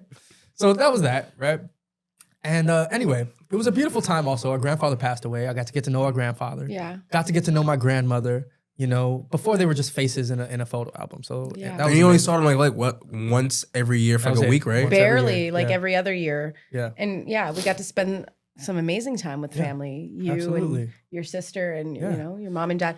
But like Yeah. I said, it was also a time for us to discover who we were, right? Yeah. So I've always been an artistic person. So I really got into the music at that point, right? My sister got into fashion, Yeah. right? She's a very fashionable person, and she started, I think, being a fashion stylist with some of the biggest Yeah. stylists It that took they got out it didn't here. take us long to get, you know, Into the or New like York. out of that little suburban neighborhood in Jersey Because you guys also lived in to New York too. Yeah, Yes, we we did. had to get out. We, you know, And we did. It took us a Yeah. minute. You know, we wanted that quiet, but you know, we So moved we to were New York going really quick. everywhere. We were new people from LA in New York City. So, you know, at the time we were living in New York, you know, we had a nice apartment. First, it started off in actually Rockaway Parkway? To be honest, it was Brownsville, like right on the cusp of Brownsville, Rockaway Parkway. Yeah. And this place where Three train. That's a whole nother story. We can get into that another time. Yeah. But we were going out and trying to discover who we were. We had a brand, and then we had a brand. It was called Who You Know Worldwide at the time, and we really didn't know what we were doing with it. We were having parties in the back of our grandmother's house. At a point we started a clothing line. We had merch. were just finding a way to be creative, as you should, and trying to find a way to photo also shoots and fashion, make some money, right? And But music. we were so confused about our brand that if you were to ask us our elevator pitch, we would be telling you the elevator pitch all the way until we got out of the elevator into the car, and you'd be halfway home. We'd still be telling you about what our business was about. That's just, we had no idea what we were doing, right? But you're used to that. That's what you grew up in. The entrepreneurial spirit. And we were trying to find our legs in the entrepreneurial world. And that pretty much just prepared us for what we are doing today. Yeah. You know what I'm saying? And what we're planning to do, So, we had a bunch of experience. One big experience was our mom leaving us in our apartment that we were staying. We finally got a nice apartment in Brooklyn. It was a duplex. Yeah. Bushwick. Off the L train. Oh, it was a beautiful neighborhood. It was so What nice. street to was live that? in. Do you remember that street? No, I don't remember the street. But it was right off the L train anyway, right around Ridgewood area. Yeah. And so boom. So we were there, and it was a nice apartment, as I mentioned. But then my mom, we were clashing, right? Mm-hmm. My mom was basically wanting to find herself outside of the marriage she had been in for 18 years. Yeah, she's still raising adults. She had been raising kids, and now she's raising adults. We had been so close. Me and my sister are still stuck to my mom in a lot of ways. Yeah. Yeah. Yeah. And so she saw that. And she saw that we were also coming to heads in a lot of ways, right? She might have been dating some people that I wasn't really. And had been gone through a lot, She had gone through a lot. This is not only her family breaking apart, but her relationship, that she had been in for so long, Right. It was a complete lie. So and us too. I don't know if we gave her the space to be able to have that. We never gave her the space. Explore really, herself away from. Because we were also teenagers coming into our own, trying to find out who we are. And our mother was our rock at the time. Yeah. The person that could tell us, no, this is this, that is that. This is how you should do But this. she needed her time. She needed her time to heal and find out and just do it. And I'm so glad she took that time. At the time, it felt like it was the worst thing in the world. My mom is leaving. So she left, went to Barbados. We had this apartment that was way too expensive that we could not afford at the time. Right. But it was great. It was amazing. And especially after she left. When she left, we had to find out how to pay for the shit for ourselves. Exactly. That was a wake up call. She's like, no, you guys need to grow up and you guys need to do this, right? And we were getting older, and it was our time for us to just, find out how to be adults. Yeah. Right? So that's what it was. So she left, and shit, we got evicted, long story short, from that place. Found herself back in grandma's house. Probably stayed at some rooms for rent, stayed at some hostels with some unsavory people. Always made sure I had my sister's back. With 2 cats, mind you. We had 2 cats. One cat that was scared, that was peeing all over the place. I remember when we moved, because we got evicted. Of course, we procrastinated and waited till the last minute. Oh, yeah. And they were knocking on our door, talking about, we received the eviction notice. I never knew, but they pulled it out of our closet. They were like, oh my so anyway, God. they're kicking us out with the police, and we're just like, dude, we can't believe what's going on. We don't even have time. We'll give you a half an hour to get your shit. So we got a backpack, we got our 2 cats and pet carriers, and we're on the fucking train. We looked up some place that we can go, a room for rent, and that's where we're headed. Our fucking cat is on the train. We're used to looking cool. We don't like people knowing our personal life, so we got Prada shades, and fucking leather jackets and shit on the train with backpacks and duffel bags and 2 cats. Trying to maintain an image. That's all we know. And 2 cats, right? Yeah. And the cat is peeing, and there's a fucking trailer. It was just a nightmare. And then we have to keep them. So it was a lot. But I can imagine, because it's like it was the 4 of you guys. Yes. You had your dad, your mom, you, and Deja. Yeah. Now, your dad's not in the picture, obviously. No. It's just you, Deja, and your mom. Yes. Yeah. Your mom's not in the picture. No. Now it's you 2. Right. And then eventually I realized you started your own life. That's right. You got married and had kids. That's right. Yeah. So because I want you to elaborate, how did that happen? Because I felt like, I don't know, that's like growing pains right now with that. I want to understand, for you is because obviously you got married, then you had kids. You have 2 wonderful boys, Mustafa and Bamba. Shout out. We love them. Amazing nephews. Shout out Big Bamba too. I want to know, when you got pregnant and then eventually have kids, how was that a game changer for you? Because obviously you saw your life of growing up with your mom and dad. What exactly did you want to change? How you parent, or did you want to do things differently? What exactly did you want to do? Definitely. So I want to say, just growing up, just seeing the real and the fake and the what was real. I wanted to, change that, and so what that is it's a journey within yourself. Yeah. So, coming to New York and, coming to LA was about me really getting to know myself, and then I feel like when I met my husband and, we had a family, I took some time away, from the rest of my family, from my extended family, from my brother, from my mom. And it was a lot of time for me to self-discover. Like I dealt with my traumas, yeah. And I took some time to kind of figure out like my purpose and why I'm here, and what I need. And, as a parent, what I would do differently, and I feel like it's about intergenerational mobility, it's about doing different than your parents did and, taking the tools that they gave you, but, doing better, whether that's financially, socially, emotionally, but really it's about building a foundation off of authenticity and, showing my children that, that's what it's about. It's about being yourself, being a leader. And setting the trend. That's what it's about. Being your authentic self and letting that shine through. So, And it sees through your kids, the way you raise them. I feel like I don't want them to be as sheltered as I have, and I feel like I get that from my husband is he allows them to kind of be free in a way, and he's from. But there's also, you got to let them be them. So yeah, that's it's a challenge fine for you. line That to, is. to be able to keep them sheltered, but also let them explore the world for themselves. And yeah, I want to say shout out to my husband because, coming from Senegal and Senegal in Africa is that, he grew up a little bit more freer than I have, and I see that, my children have benefit from, Both worlds. both worlds. Cultures and stuff. It's beautiful, yeah. And now now you're on your own island at this God. point. You know what I'm saying? Oh my God. But you know what did strike me though too, because we just had this conversation recently. Yes, we did. And I was like, you was telling me like the worst year you had was when you was 30. Yeah. And I was, because for me, we're just shooting the shit and just talking. And I remember just saying to you like how 25 was my worst year. Yeah. And I think for me, I feel like you've been through so much adversity already with just the club, from living in Hollywood, LA, the countries our you've whole had. family got arrested together. Like, just to mention that, but go back to what you're saying. That happened too. Just trauma, you know what I'm saying? Just trauma after trauma after trauma. But you was just telling me specifically during this time, 30 was really like your breaking point. Like what made 30 your breaking point for you? So as I mentioned, we came to New York just trying to find ourselves. We getting away from our tight-knit world that we knew, branching off into the real world. And so I was about, I'd say like maybe 19 coming here, and I turned 21 here. And then slowly the years started to tick by. And next thing you know, I'm 30 years old and I got a girlfriend and I'm getting my first place on my own, back and forth from different apartments. But I finally got my own real apartment that it's going to be steady for a while in Newark. Shout out to my girlfriend. I thought everything was okay at the time. I'm figuring like I'm finally getting, my legs under me, right? And whoosh. And then boom. So I had thought one way about my life. I'd already known some things about my life was a lie. But then when she told me the information she told me, I would no longer have a relationship with my father. I never really had a relationship with him, but this would be the end of that.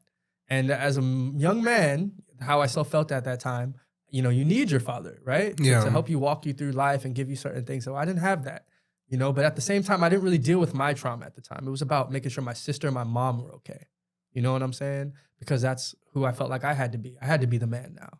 You know what I'm saying? To them and be their rock and make sure I was supporting them in any way they need. So I never really addressed my own hurt, in the situation. And for me, I want to say like becoming a parent is like, it kind of forces you to deal with, shit that you have had to deal with, right. Because you don't want to repeat those same things with your children. And, right. For me, I was more just probably getting more immersed into my art, or drinking and smoking a little bit more than I probably should have, not realizing that I'm really just trying to cope with this shit. Yeah. You know what I'm saying? So I remember there was a day I had to tell my girlfriend,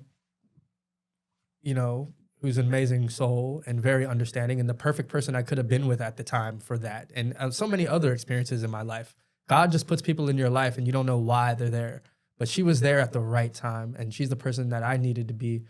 I needed her in my life. And she was there for me in a way that I don't think anybody else could have been at that time. So I just remember having to tell her this hard news that I had to tell her. And I didn't realize that it was hurting me so bad and that I was so traumatized about it until I actually had to tell her. And she's like, Jahmaal, I knew something was going on, but you're going to tell me what's going on, man. So it had been weeks. And she thought maybe one of my family members had cancer or something, right? But I was like, nah, it's not that, you know. I said, and then I finally told her what happened. And but I couldn't get the words out. It's the first time anything like that ever happened to me. Where I was having a conversation. I'm the kind of person that I like to run my mouth, right? I like to talk. You're a yapper. I'm very social, you know? So this was the one time in my life I could not find the words to tell this woman. Mm-hmm. It was the strangest thing. And that's when I really know, like looking back now, that's what real trauma is. Yeah. That's a part of it. That's a symptom, you know, is not confronting the trauma. You had a lot of anxiety. So it was just built up, there too. the whole time. And it really started to come out when I was telling her. Yeah. So I finally told her. And she was the most supportive person. And like I said, she was the person I needed her to be at the time. And still. Yeah. And so, yeah, my whole world was pulled from under me, man. And I had to figure out, you know, where do we go from here? But it was also an eye opener, right? Because I always knew something. I mean, you have a spiritual connection to the universe, right? Yeah. Where you know what's real and what's not. Even if it's not in your conscious, your forefront of your conscious, it's in your subconscious. You know what I'm saying? So somehow I knew something was going on. And we had heard certain things, like I said, about my father already. So when she told me this news, like it wasn't a complete shock. So it was able to be like, okay, now I understand. Yeah. I can see why this and that and this and that. Also, I got to say something about our parents' trauma and the generations before. They didn't have hashtags to deal with those things. You know what I'm saying? They only had to shut up and really not an avenue to talk about these things. So they play those traumas out in our lives. And now we bring those traumas out in different ways. And, you know, they affect everybody in different ways, you know? But what I do like about what you did though, because again, like I feel like sometimes when we go through so many different things and emotions, like we have those breakdowns, we have those moments. Like for me, I've had a few breakdowns, but one of my breakdown moments realizing for me at the time when I realized, wow, you're gay, this is what, you know, you need to accept yourself. I wanted to go find a place of solace. And for me, that place of solace was moving to Los Angeles. Right. And what you did was you moved to Africa to start your label. Oh, if you don't mind, do you mind briefly talking about that real quick? Yes, I'll try to run. It's a long story, but I'll try to sum it up in a few paragraphs here, or a couple words. So, like I said, my mom had went to Africa, right? And well, we talked about this before, but she had went to Africa because she just wanted to get away. This is one of her getting away things, and you guys need to grow up. So y'all are gonna be by yourself, figure it out. And right? it's also had been a goal for our family for our family. forever. But my dad didn't have his his he green couldn't card. travel. Yeah. So, you know, we missed out on being able to travel. Because he couldn't go. So to Africa for the So longest. she finally was on her own, right? Away from my father. And she's a free woman. She could do what the fuck she wants to do. So she went to Africa. She looked up a place that she was going to go. Usually you'd think it would be West Africa or Ethiopia maybe or something like that. Some of the popular places people like to go. But she looked into Rwanda of all places, right? And what do you know about Rwanda?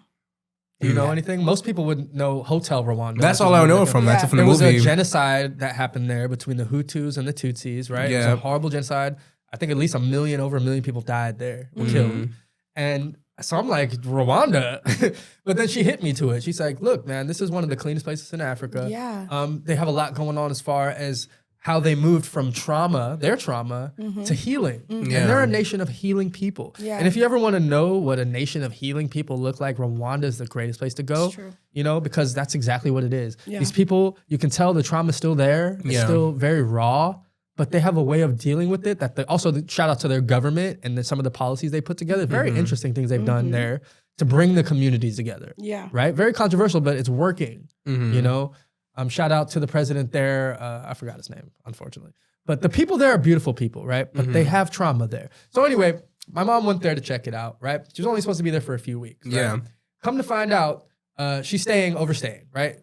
She had a visa for a little while. She's staying past her visa. And then we hear she's got a man friend. So the whole family's concerned, right? We got a family now. So they're Is she concerned. coming back? Is she coming back? What's going on? Yeah. And we can't really communicate with her because if you travel outside the country, it's not very easy to communicate through phones and stuff like that. You need a SIM card and it's not easy. So we didn't have great communication, so everybody's worried. So I took it upon myself. Like everybody's like, Jahmaal, you need to go out there. Okay, this is a trip to Africa. Let's go. Why not? Yeah. Also, let me make sure my mom is doing okay. And if she's not, I'm ready to fuck somebody up out there. Like I don't give a fuck if I get arrested in Rwanda. So, so I go out there. Fast forward. I go out there. You know, I get my ticket, you know, we're there. And after I find out that my mom's doing fine, you know, she's got this man friend. I don't really completely, you know, I'm not a biggest fan of him, but she's okay. Yeah. You know, so once I find out she's okay, she's having a good life. So out then there. you ready to come back? No, I'm not ready to come back. Now the family's looking for me because now I'm staying out there. I'm having the time of my life. Yeah. She's got a whole community of people that she's met in this short time that she's been there. One of them, DJ Bobin, shout out DJ Bobin. Also this cartoon character named Oh Yeah Sperms. Oh Yeah Sperms. Oh yeah, sperms. Shout out to just like I said, Oh Yeah Sperms. That's this dude's name. Yeah, and you can blank that out if you need to. Say But this that dude- 5 times fast. Right. This guy was a cartoon character. He was known because he was a social guy, right? And that's important to survival, I realized, in that country, is getting to know the people that are coming into your country and seeing, you know, what kind of opportunities you can get from that. So I just seen him as a character. Anyway, I saw my mom. She was staying in this beautiful hotel. She knew the owner. Everything was great, right? And now I'm meeting all her friends. And all her friends know me only because she's been telling them about me, all the stuff I'm doing, all the music I'm making, the businesses I've been doing. They've seen my social media. They've seen my music video, things like that. So everybody's like welcoming me with open arms there. Who's this guy? You know, who you know, which is what I'm known by, who you know. So they're all like, oh yeah, they're all happy to see me. So this guy takes me around. Eventually, long story short, we get to a studio and we're filming it, we're making music in the ghetto in the shitty studio, but you know, they got everything they need. And I was feeling a community of artists, which I've never felt before. I felt welcomed by these artists and they were happy to have me there, you know? So that's something I never felt in New York. You know, I had been trying to make my rounds in the music industry in New York and I wasn't feeling that love, that community, right? It's mostly like, who the fuck are you? Pay me for my time, this type of situation. But I found a group of people that I could vibe with. So I left. He didn't want to come back. So I left. I eventually You didn't left. think he I was made gonna sure I come brought back. my mom back home safe. But I made a promise to these guys that I would come back. Yeah. And we would start something, a record label there. Right. And do something legitimate here, you know? So that's what I did. So I came back home. I did some research about it. I got my LLC for Wake the Sound Records. And, you know, I had my first artist. We finally went back. I got a place. I bought all this equipment. I had to stuff into a fucking suitcase, paid $1 million to get that shit on the plane. And then we get there. I moved the artist into the place. That's a whole goddamn story.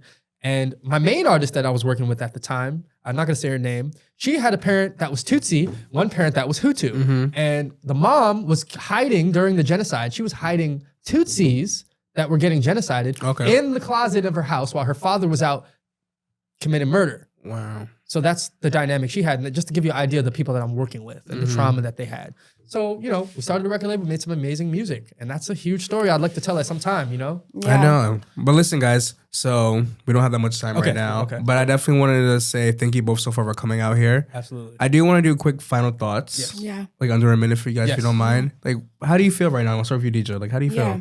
So I feel great. I just got back from Africa. Shout out South Africa. I had an amazing experience. You know, right now, I just want to say I got I'm about to graduate with my MBA, and I went on this amazing trip. And you know, I'm working with this awesome company. Shout out Fatola, who's supporting these amazing entrepreneurs and creating these awesome communities through these resources, mentorship, and some funding. So I'm all about that. They're doing some big things in Africa. So shout out Fatola. I want to say, how do I feel right now after this interview? I feel good. I feel good.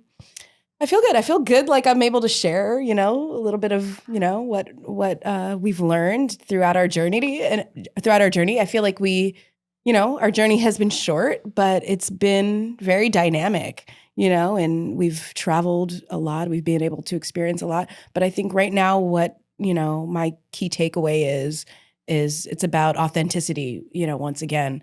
And, you know, growing up where it was about branding and it was about, you know, showing up as your best self. But what does that really mean? And it's about, you know, learning about who you are inside. And you know, I think it's important to tell your story, you know, especially coming from business mindset. That's how you connect with your audience. Yeah. You know? So I just want to say, you know, me and Jahmaal, we're starting a marketing brand, and that's what we want to do. We want to tell the story of these entrepreneurs and of these businesses. And help you connect your story to your audience. That's what it's and about. your brand, Yeah. you know, in a different way. So that's real. You know, not being scared to talk about your trauma. I want to make it so that trauma is not a thing that you're scared to talk about. Just it can be brought up in casual conversation. Not woe is me, but like, hey, this is what I've been through. Your journey is a part of your your path. Yeah. So And that's something I love about the new generation now is that they're not scared to talk about those kind of things. And, But that's we the whole definitely point of wanna this be a part podcast too. You know what I'm saying? It's to talk about your traumas. Because for me, like I said, getting started doing this podcast, like I was saying earlier, I just needed an outlet to talk about things that I'm going through. Absolutely. Yeah. Even when doing the first 10 episodes, I felt like I was transparent, but I wasn't as transparent enough because even with some of the little insights that I gave to people about how I was feeling, it was like creating more conversations. It also made me feel a lot better. Yeah. Now, as I'm starting my new life right now with sobriety, with just, working out to the gym and, doing more things, I'm just getting started, Yeah. I'm It's beautiful. learning more about the beautiful thing. podcast where I'm working on more of my interview skills and stuff like that. But It's been I'm a just pleasure thankful. just seeing you shine, Absolutely. Ivory. Seriously. I would love And to you say grow. that about you too, man. Yeah. I've seen you grow, brother. Yeah. I've seen your transition, man, and I'm loving it. I'm loving it. I'm loving that I got a front seat to see I know. how you're shining and it's an amazing thing. We're Yeah, and you're just like getting you're my started. little cousin, but you're such a leader in. But I in feel a like we're like way. siblings, low key, because I think Yeah. our moms are sisters. By the way, I don't think I preference that. Our moms are sisters and stuff like that. So Yeah. like we're first cousins, but it seems like Absolutely. we're siblings. It has. But So I true. just want to say, guys, thank you again so much for coming on. I know I feel like we need more episodes because We got a lot there's to so talk much about. more to There's a talk lot. about. But Yeah. it's brave Stay enough that you tuned. guys are talking about everything that's been so far for you guys. Absolutely. And I love this, and I can't wait to have you guys back on. Yeah. But again, guys, thank you so much for watching this. I'm so excited. Thank you, Flexwork Studios, for providing us a studio space, and I'm excited to work with you guys. And please like, comment, subscribe to the channel. And also, we're going to be on Apple Podcasts and Spotify as well. So please listen up as Subscribe. well. So again, thank you guys so much, and I can't wait to see you guys for the next episode. Thank you. Bless. God bless the God. Ew. Bye.